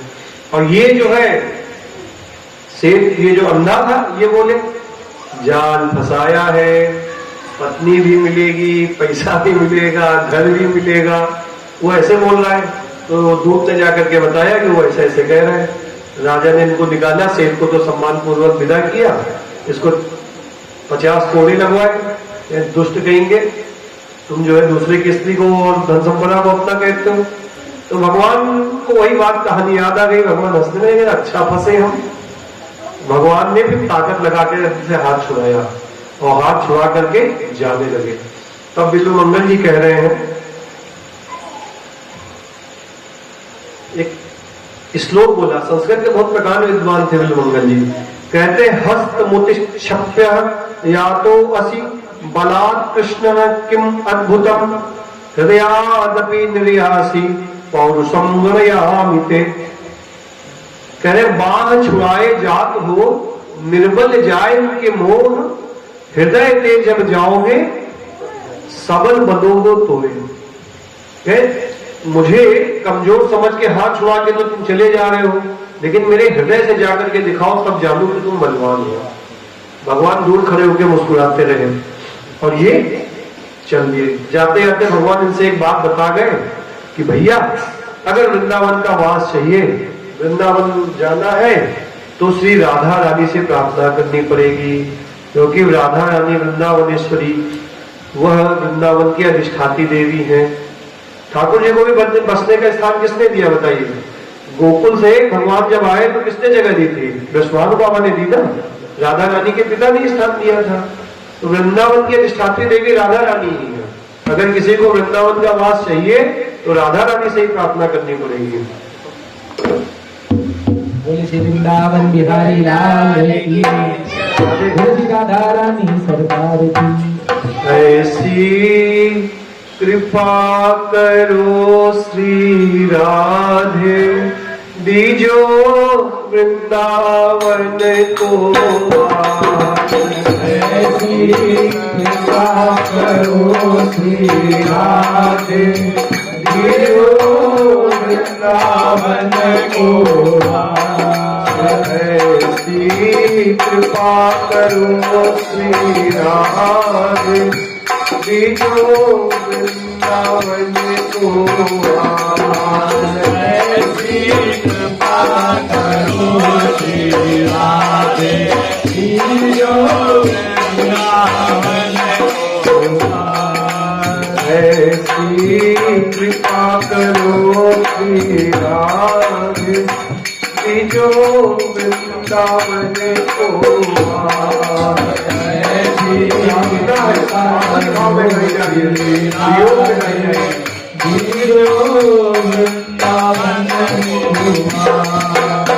वृंदावन को वासिलालिनी बरसाने को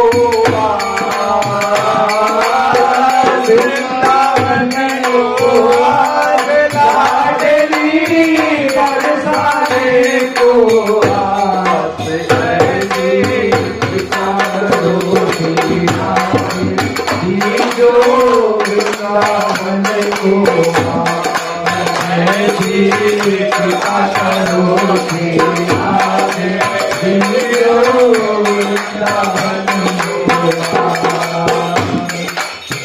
भूख लगे तो मांग जाओ भूख लगे तो मांग जाओ भूख लगे तो मांग जाओ भूख लगे तो मांग जाओ ब्रजवासिन को टुकड़े पाओ ब्रजवासिन के टुकड़े खाओ भूख लगे तो मांग जाओ भूख लगे तो मांग जाओ ब्रजवासिन के टुकड़े पाओ ब्रजवासिन के टुकड़े खाओ प्यास लगे यमुना जल पीऊं प्यास लगे यमुना जल पीऊं सेवा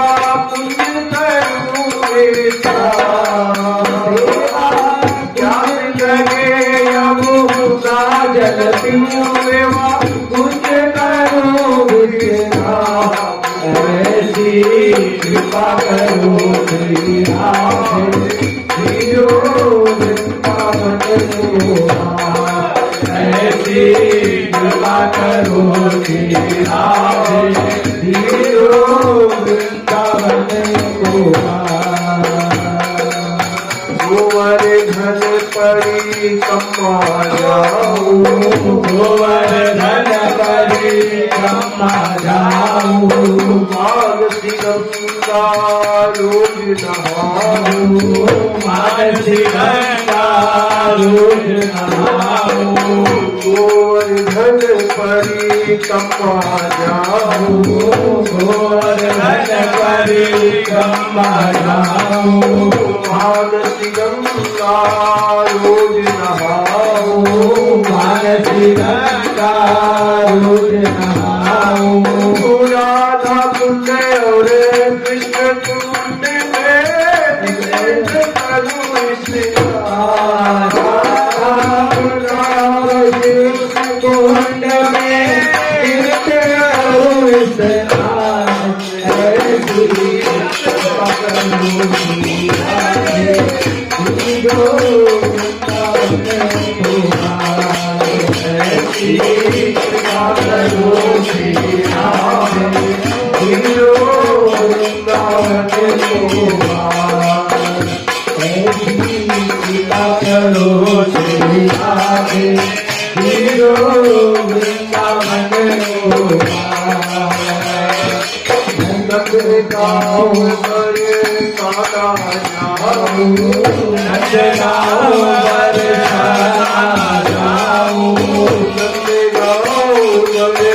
बरसाना जाऊं, नंद गाँव बरसाना जाऊं, पोखर मन मन नहाऊं, पोखर मन नहाऊं, और खुशी और जवर मन में देखूं रात्रिका, मोर खुशी और नेवर मन में देखूं रास बिलास,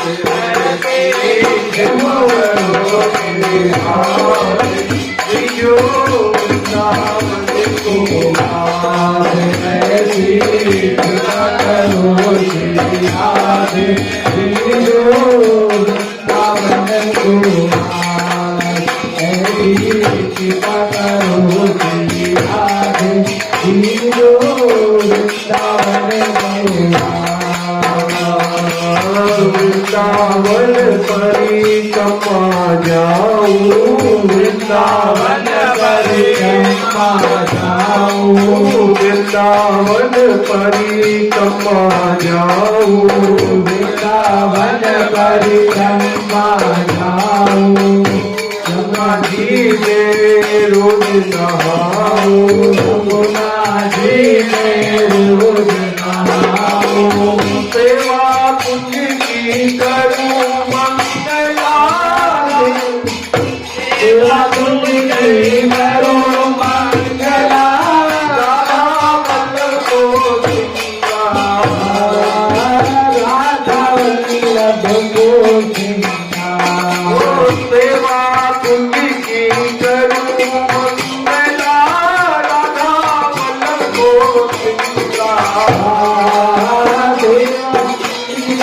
करूं मंगला, राधा वल्लभ को सिंगार, ऐसी कृपा करो श्री राधे, दियो वृंदावन को ऐसी कृपा करो श्री राधे, दियो वृंदावन को वृंदावन को वासिनारनी बरसाने को वृंदावन को आसनाडली बरसाने को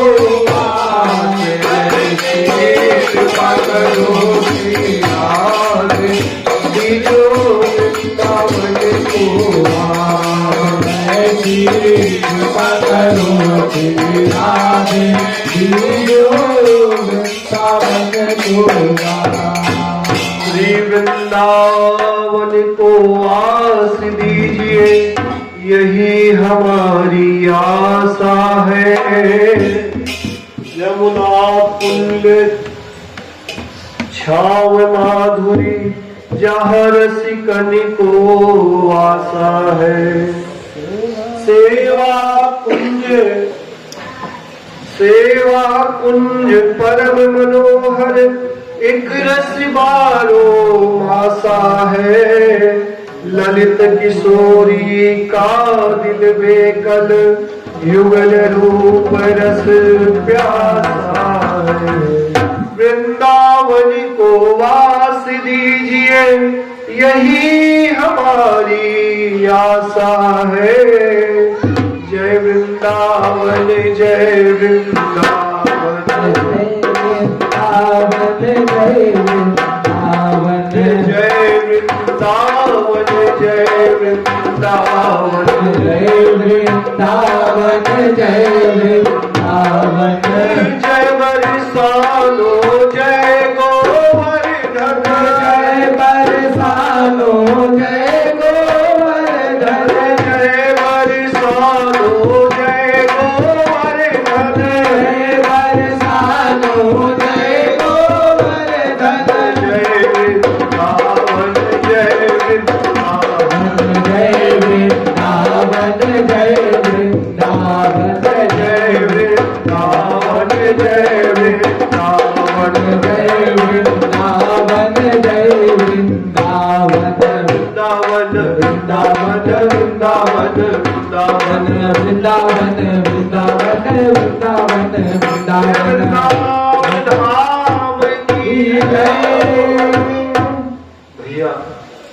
कभी वृंदावन की याद आ जाए, कभी वृंदावन धाम की यात्रा का अवसर मिल जाए, तो एक नियम रखना, श्री वृंदावन की जब परिधि में पहुंच जाओ ना, तत्काल अपने चप्पलों को उतार कर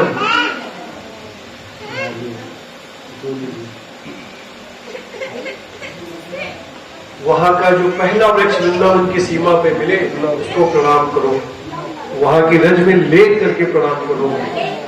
फिर यमुना महारानी के दर्शन करने जाओ और किसी वृंदावन वासी को प्रणाम करो और तत्पश्चात श्री गोपेश्वर महादेव के दर्शन करो। यह 5 चीजें करने के बाद जब बिहारी जी के समक्ष उपस्थित हो गए ना, बिहारी जी समझ लो अपना सर्वस्व आप पर न्यौछावर करने को तैयार हो जाएंगे। क्या क्या करना है? ब्रज की सीमा में प्रवेश करते ही भूमि पर लेट करके श्री वृंदावन ब्रज को प्रणाम कीजिए, वहां के वृक्ष लता पता को प्रणाम कीजिए, श्री यमुना महारानी को प्रणाम कीजिए, श्री गोपेश्वर महादेव को प्रणाम कीजिए और वहां के किसी ब्रजवासी को प्रणाम कीजिए। यह 5 लोगों का जब आशीर्वाद लेकर के श्री बाकी बिहारी राधा रमन लाल राधा वल्लभ के समक्ष उपस्थित होंगे तो वह अपने प्राण स्वरूप आपको मान करके आपको स्वीकार करेंगे। क्या आनंद है श्री वृंदावन धाम का। विलोमंगल जी वहां से चल लिए और अब जब किशोरी जी की शरण ली, किशोरी जी से प्रार्थना करी, ऐसी कृपा करो श्री राधे दीजो वृंदावन को वास। श्री लाडली जी ढल गई, दयालु हो गई और ये वृंदावन धाम पहुंच गए। वृंदावन धाम आकर के इन्होंने यही किया जो हमने आपको बताया। सबसे पहले वहां की रज को मस्तक पर धारण किया, भूमि में लौट करके अपने समस्त शरीर पर रज को धारण किया, वहां की लता पताओं को आलिंगन करके उनको प्रणाम किया, यमुना महारानी का दर्शन किया, श्री गोपेश्वर महादेव के दर्शन किए और अब यह एकांत वन में बैठ गए हैं और वहां विलक्षण विलक्षण लीलाएं इनके साथ घटित हो रही है। एक दिन की बात है, इन्हें भगवान की बड़ी मधुर बंसी का नाद सुनाई दिया, इनके कानों में बंसी की धुन सुनाई दी। ये समझ गए कि ठाकुर कहीं आसपास ही है। मन अत्यंत व्याकुल हुआ, व्याकुल हृदय से ठाकुर जी को इन्होंने पुकारा। इनकी पुकार को सुनकर के भगवान इनके समक्ष उपस्थित हुए। आज इनको अपने ऊपर बड़ी पीड़ा हो रही है कि क्यों मैंने अपनी आंखों को फोड़ लिया। प्राणधन श्याम सुंदर ललित त्रिभंग वही रूप में खड़े होकर के सामने बंसी बजा रहे हैं और मेरे पास नेत्र नहीं कि मैं इनके दर्शन कर सकूं। भगवान ने करुणा कही और करुणा करके अपने हाथों का स्पर्श इनकी आंखों पर किया। इनकी आंखों में दिव्य ज्योति प्रकट हो गई और यह भगवान के दर्शन करके कृतार्थ हुए। इनको भगवान के दर्शन मिले और भगवान के दर्शन करने के पश्चात ये जो है अब अपना शेष जीवन श्री वृंदावन धाम में ही बिता रहे हैं। भगवान के मनोहर झांकी का दर्शन करने के बाद इन्होंने श्री कृष्ण कर्णामृत नामक एक ग्रंथ की रचना की। कल की कथा में जब हम लोग प्रारंभ में जब नाभादास जी का 56 छंद सुन रहे थे, तो जो श्री कृष्ण कर्णामृत नामक ग्रंथ है यह रसिकों का प्राण है। कुछ श्लोकों का वाचन हम लोग वहां पे करेंगे। इधर जो चिंतामणि नामक वैश्या थी उसने इनका एक चित्र रखा हुआ था। वह चित्र को सेवा पूजा करती थी, अपने साथ रखती थी। विल्वमंगल जी का चित्र वह हरिद्वार में थी। जिस दिन इन्होंने अपनी आंखों में सुआ घोंपा था ना, तो बताते हैं शास्त्र में वर्णन है कि उस दिन उसके चिंतामणि के पास जो चित्र था उस चित्र में से आंखों में से रक्त बहने लगा। वो समझ गई कि आज इन्होंने अपने नेत्रों का बलिदान कर दिया है। इसके पश्चात जब इनको भगवान के दर्शन हुए तो उस चित्र में अलौकिक प्रकाश निकलने लगा। वह जान गई कि इनकी तपस्या पूर्ण हुई, इनको प्यारे श्याम सुंदर श्री कृष्ण के दर्शन मिल गए हैं। अब वह वहां से हरिद्वार से यात्रा करके आई और इनके समीप आकर के इनको प्रणाम किया। चूंकि इनकी आंखों में रोशनी नहीं थी, सूर थे, भगवान ने अपने दर्शन देने के लिए इनको दृष्टि प्रदान की, लेकिन बाद में इन्होंने कहा कि अब इन आंखों से मैं कुछ और देखना नहीं चाहता। जो मनोहारी रूप इन आंखों ने आपका देख लिया, अब आपका यही स्वरूप मेरे हृदय में इन आंखों में बस जाए, इन आंखों की रोशनी आप वापस ले लीजिए। तो भगवान इनकी संभाल करते थे। इनके लिए खीर का प्रसाद और पूरी का प्रसाद भगवान रोज भेजते थे। ठाकुर जी स्वयं लेकर के आते थे वृंदावन में इनके लिए। वह चिंतामणि इनके दर्शन करने के लिए आई, इन्होंने यथोचित उसका सत्कार किया, बैठाया और वह खीर प्रसाद देने लगे। तो उसने पूछा कि आपको यह खीर कैसे प्राप्त हुई? तो बोले कि भगवान ले जाते हैं हमें यह खीर। तो बोले मैं आपके लिए आया हुआ प्रसाद क्यों पाऊंगी? अगर भगवान को मुझे प्रसाद खिलाना है तो वो स्वयं मुझे प्रसाद देंगे ना। वो जिद करके बैठ गई। जब उसने नहीं प्रसाद ग्रहण किया तो विमलमंगल जी ने भी प्रसाद ग्रहण नहीं किया। अब देखिए कोई मलिनता नहीं है चित्त में। अब अभी आगे आप सुनेंगे, वह चिंतामणि को अपना गुरु मानते हैं, क्योंकि अगर उसने इनको धिक्कारा नहीं होता इनको भगवत प्राप्ति न होती। वो गुरु मान करके चिंतामणि में गुरु का भाव रख रहे हैं। और चिंतामणि ने प्रसाद नहीं ग्रहण किया तो वो भी नहीं पा रहे हैं। भगवान राधा रानी से कहते हैं, हे स्वामी जी, यह विमलमंगल और वह चिंतामणि प्रसाद की आशा में बैठी हुई है। जब तक आप प्रसाद नहीं दोगी तब तक वो प्रसाद ग्रहण नहीं करेंगे। दोनों भक्त भूखे रह जाएंगे। और आप तो वृंदावन की अधिष्ठात्री देवी हो, स्वामिनी हो। आपके रहते हुए कोई ब्रज में भूखा रह जाए, ऐसा तो संभव नहीं है। तो किशोरी जी कहती हैं कि हे प्यारे श्याम सुंदर, वह मेरे हाथ का प्रसाद नहीं मांग रही है, वह तो आपके हाथ का प्रसाद चाहती है। आप भी करुणा कीजिए, मैं चलने को तैयार हूं। किशोरी जी अपने हाथों से खीर और पूरी बनाती है और ले करके आती है। और श्याम सुंदर और श्री कृष्ण उस चिंतामणि को भी दर्शन देते हैं और विमलमंगल जी को भी दर्शन देकर के प्रसाद देते हैं। बोलिए श्याम सुंदर श्री राधा श्याम सुंदर भगवान की, चिंतामणि की, श्री विमलमंगल जी महाराज की।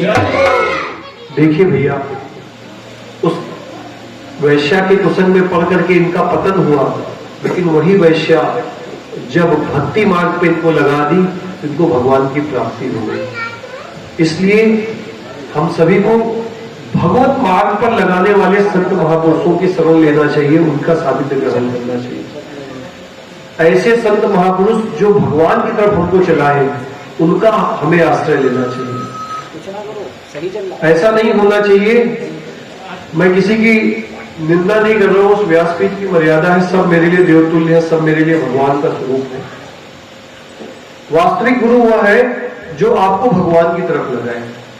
अगर कोई आपको अपना चित्र दे और कहे कि इस चित्र की पूजा करो, इसको धूप दिखाओ, इसको दीप दिखाओ, नहीं, आपका भाव हो सकता है, लेकिन सच्चाई यह है कि वह गुरु भगवान तक पहुंचने का हमारा माध्यम है। हमारी मंजिल तो श्री भगवान है। यह जरूर कहा गया है, गुरु बिन भवनिधि तरय न कोई, जो विरंची शंकर सम होई। अगर कोई ब्रह्मा और शिव के समान है तो उसे भी गुरु के बिना भगवत प्राप्ति नहीं हो पाएगी। लेकिन प्राप्ति भगवान की होनी है, हमें वहां रुक नहीं जाना है। आज समाज में आप देखेंगे, आप बताइए, कबीरदास जी का चरित्र सुना सब लोगों ने? कबीरदास जी ने क्या कहा? उन्होंने भगवान राम की उपासना की आजीवन और भगवान राम की उपासना करने को कहा। लेकिन लोगों ने क्या किया?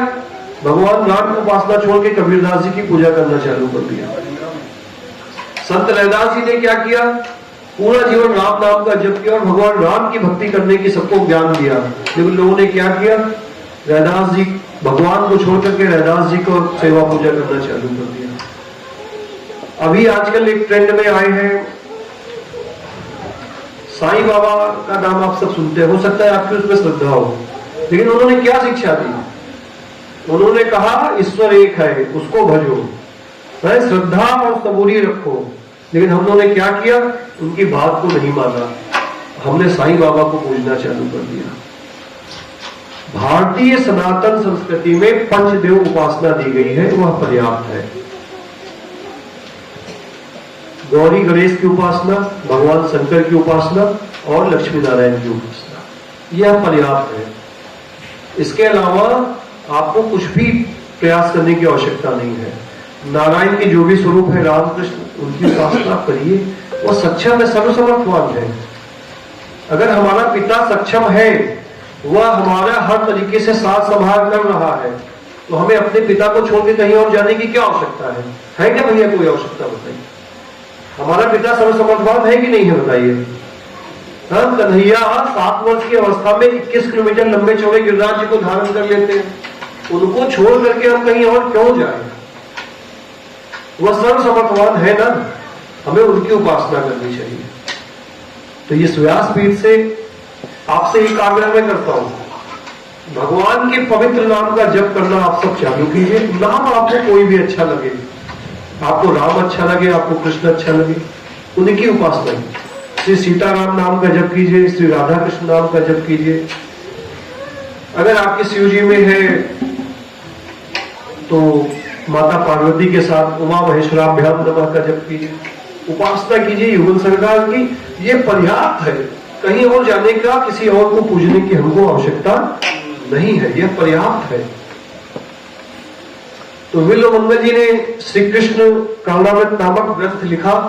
उस ग्रंथ का प्रथम श्लोक था, चिंतामणि जयति सोमगिरी गुरु में शिक्षा गुरुश्च भगवान मौली यत्पार कल्पतरु पल्वशेखरेषु लीला स्वयं रसम लभते जयश्री।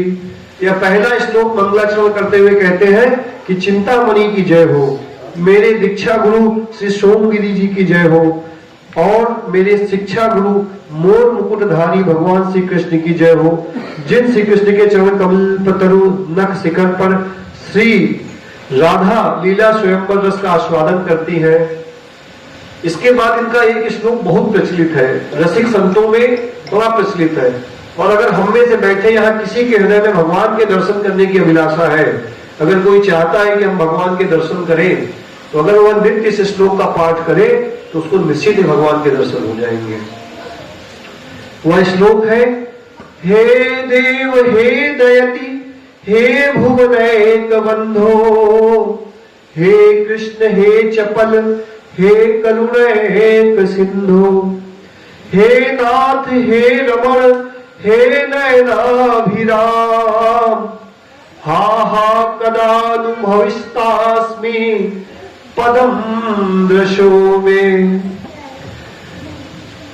इस श्लोक का अर्थ है, हे देव हे प्रीतम हे त्रिभुवन के एकमात्र आत्मीय बंधु, हे कृष्ण हे करुणा के सागर, हे प्राणाधार, हे आत्मा में रमण करने वाले, हे नैनाभिराम, आह पता नहीं आप कब मेरे दृष्टिपथ में आओगे या आप कब मुझे दर्शन दोगे। यह श्लोक कंठस्थ कर लीजिए, हमारे साथ बोलिए, टुकड़े में बोलेंगे, हे देव हे दयति हे भुवनैक बंधो, हे कृष्ण हे चपल हे करुणैक सिंधु, हे नाथ हे रमण हे नयनाभिराम,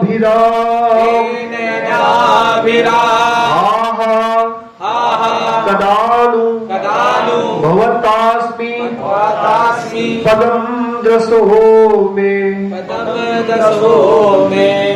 यह श्लोक का अगर कोई नित्य प्रति पाठ करता है तो निश्चित ही उसको भगवान के दर्शन होंगे।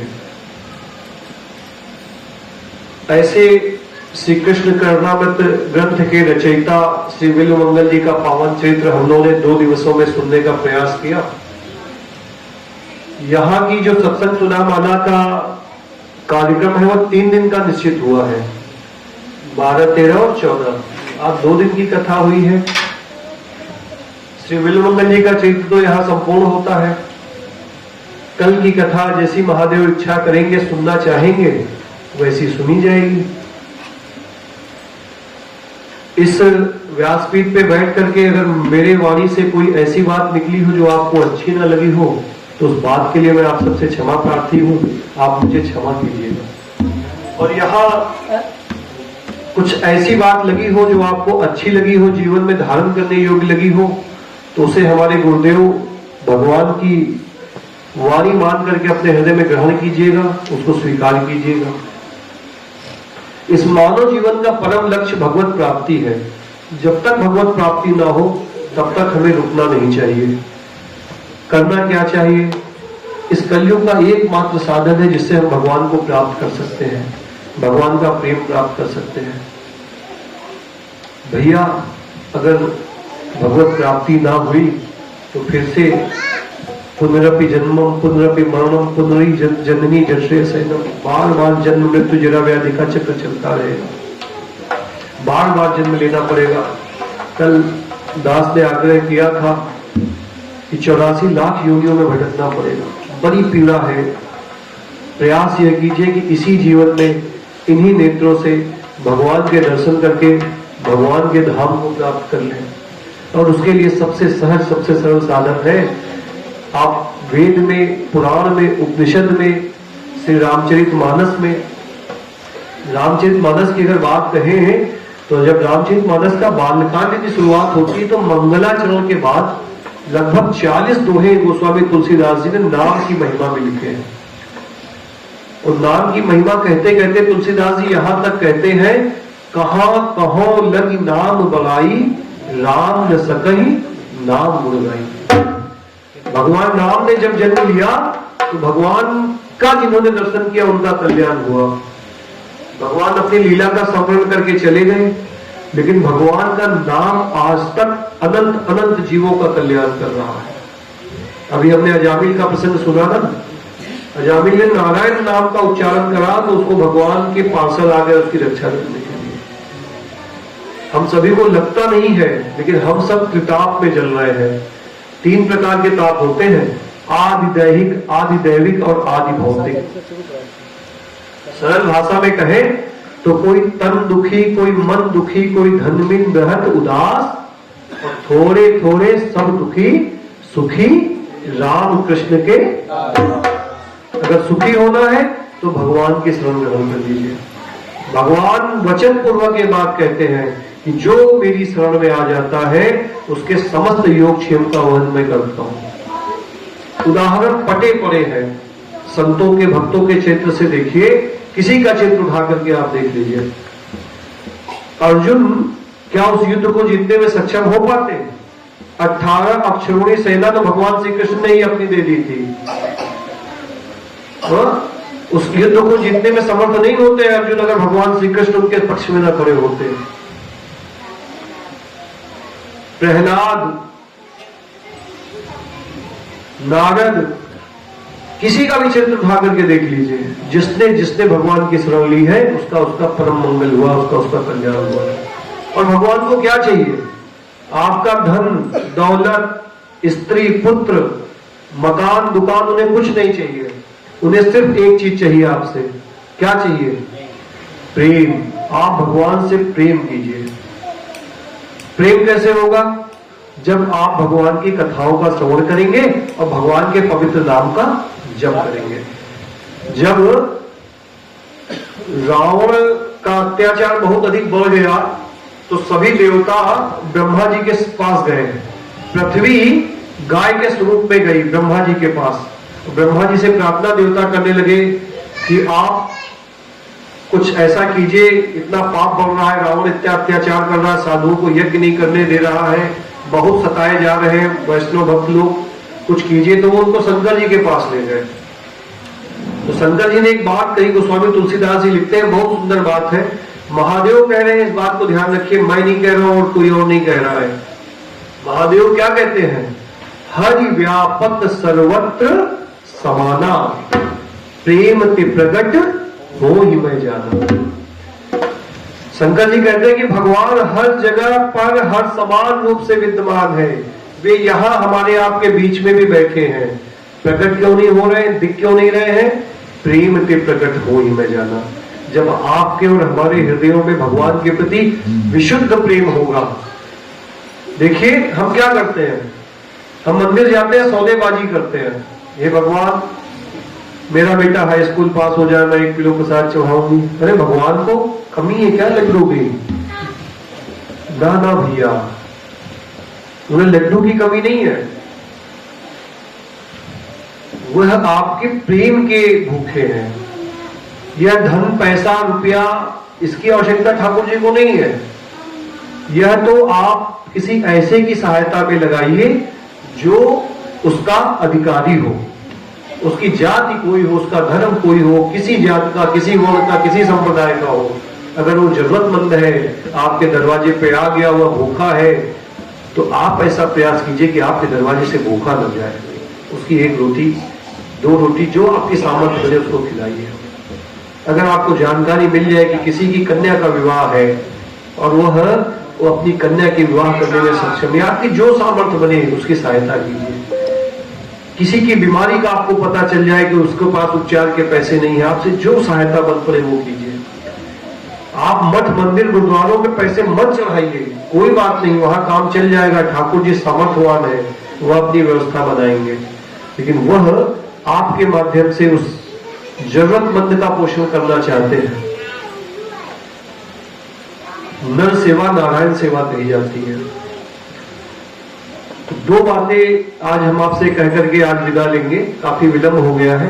पहली बात तो ये, कुसंग से बचना चाहिए।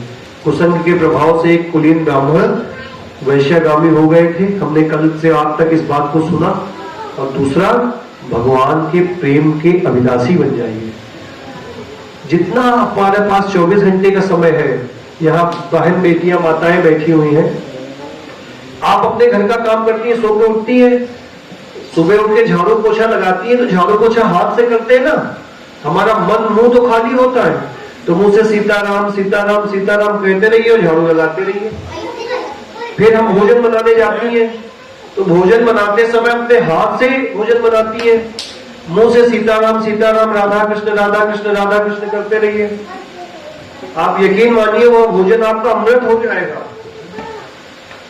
पुरुष लोग यहाँ बैठे हैं, काम करने के लिए जाते हैं, घर से निकले, सुबह उठे, आप स्नान करते जा रहे हैं, तो सीताराम राधे कृष्ण जो नाम आपको भगवान का अच्छा लगते हो, यहाँ से आप ड्यूटी करने के लिए 2-4-5 किलोमीटर जा रहे हैं, अपनी दुकान जा रहे हैं, साइकिल गाड़ी चला रहे हैं, मोटरसाइकिल चला रहे हैं, लेकिन आपकी जिह्वा तो खाली है, उस जिह्वा का सदुपयोग कीजिए। युधिष्ठिर से यक्ष ने पूछा कि आश्चर्य सबसे बड़ा क्या है, तो उसने यही कहा कि मुख में जिह्वा है, भगवान का नाम लेना सबसे सरल और आसान है, फिर भी लोग नरक में जा रहे हैं, यह सबसे बड़ा आश्चर्य है। आप बताइए भैया, भगवान का नाम लेने में कोई मूल्य लगता है क्या? कुछ खर्चा होगा क्या? कुछ हमारी जेब से जाएगा क्या? किसी प्रकार का कोई व्यवधान है? सब बोल सकते हैं ना? सीताराम बोलिए जरा एक बार सब लोग हमारे साथ, सीताराम सीताराम राधा कृष्ण राधा कृष्ण। कितनी सहजता है बताइए। तो आज इस व्यासपीठ से आपसे 2 बातें मैं निवेदन कर रहा हूं। कुसंग से बचिए। अगर हम कुछ जप करते हैं, तप करते हैं, यज्ञ करते हैं, किसी प्रकार का पूजा पाठ करते हैं, दान करते हैं, तो उससे हम जो पुण्य अर्जित करते हैं, कुसंग करने से वह सारा पुण्य नष्ट हो जाता है। जैसे कोई आदमी की कमाई महीने की 10,000 रुपया है और वह खर्चा 20,000 रुपए करे, तो क्या वह सुखी होगा? कभी नहीं हो पाएगा।